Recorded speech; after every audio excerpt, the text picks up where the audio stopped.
د بلخ ولایت اوسیدونکي د اسلامي امارت د بریا دریم کال د مزار شریف ښار په سړکونو د تکبیر په نارو ولمانځه. هیوادوال د دغه نظام حاکمیت د هیواد له ګټو ډک او د خلکو لپاره هوساینې وړ ګڼي. این خاک مقدس 20 سال توسط اشغالگران ناتو و جمعی از کشورهای خارجی اشغال شده بود. بدین مناسبت در 24 اسد فرزندان دلیری این مرزبان امارت اسلامی این خاک را از یوغ استعمار خلاص کردند. به استقلالیت آزاد و تمامیت ارضی این خاک زیر سیطره حکومت اسلامی و نظام قرآن و نظام دین مبین اسلام قرار دارد.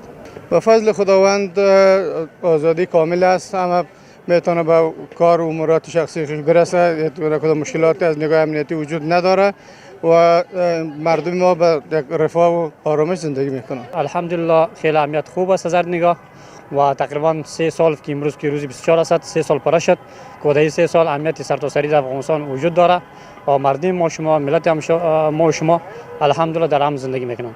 همدارنګه د بلخ ولایت اوسیدونکي د خلکو د هیلو مطابق اوسنی نظام غواړي او له نړۍ غوښتنه کوي چې د افغانستان په چارو کې لاسوهنه ونه کړي. اوس ټول افغانان آزاد او خپلواک دي.